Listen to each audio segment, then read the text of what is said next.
Hey folks, and welcome back to Glenn and Adrian's Rock Talk. That's Adrian. And that's Glenn. And today we are going to take a look at the Warning's Kerosene performance video. So this is them actually showing themselves playing the song as opposed to just having a video. I believe that it's going to happen on a set that's already in use for the video, that junkyard scene. I think what they're going to do is mime to the studio track, which is kind of the standard thing you do with a performance video. They did that with Love to Be Loved. We have had so much Warning content come out this month. You know, the last month and a half has just been a smorgasbord of Warning content. You know, new songs, loads of interviews, and finally some shows to take a look at. And it's just been fantastic. So we're going to continue that with this. Adrian, do you have any thoughts ahead about Kerosene? Or we've recently seen them do the 2 new songs. They also got a bunch of great shows. We've got excellent video quality, excellent audio quality. Yeah, mostly Argentina. But yeah, that's true. That's true. Especially Argentina, yeah. That's right. We're lucky to have the other 2 streams that have dropped so far, Paraguay and Chile. But they're not quite as good as Argentina, where we're just completely spoiled. So we'll definitely be watching more of that. But yeah, and of course, Love to Be Loved came out. Of course, that cover of Los Prisioneros came out. So, I mean, they've given us 4 new songs in the last 6 weeks, which is awesome. So, all right. Let's check this out. We'll talk about it afterwards. Okay.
All right. What'd you think, Adrian?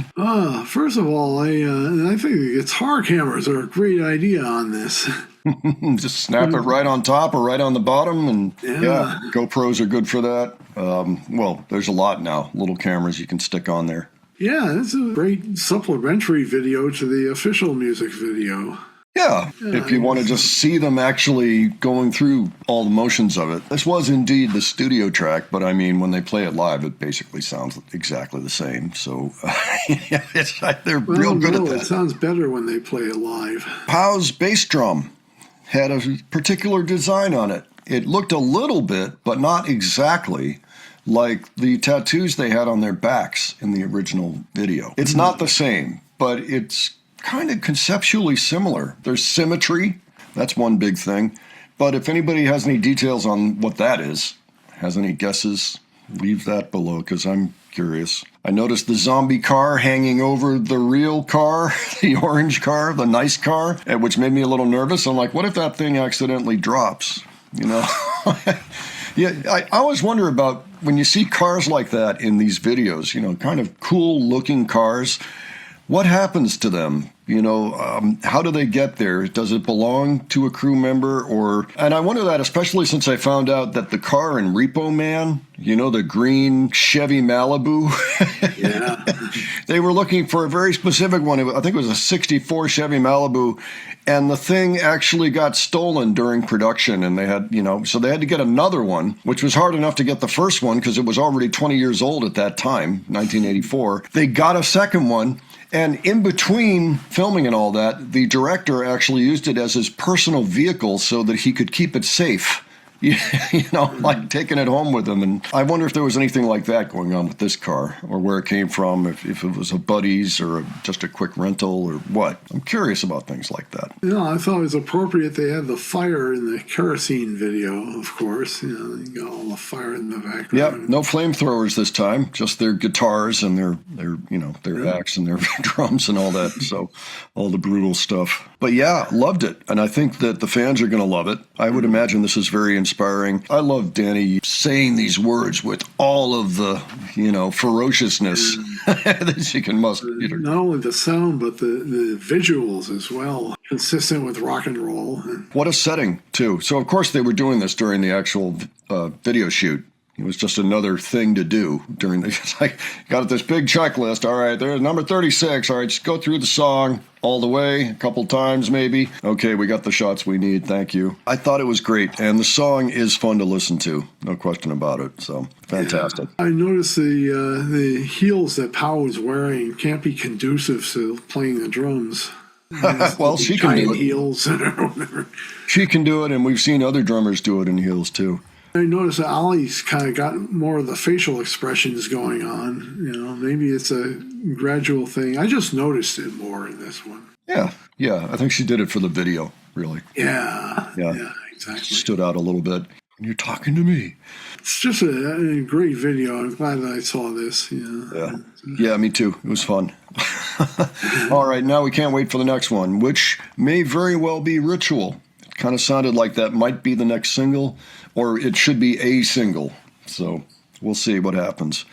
But, folks, why don't you give your thoughts on this? If anything of it came as a surprise, or if there was anything in particular you really liked, by all means, leave the details below.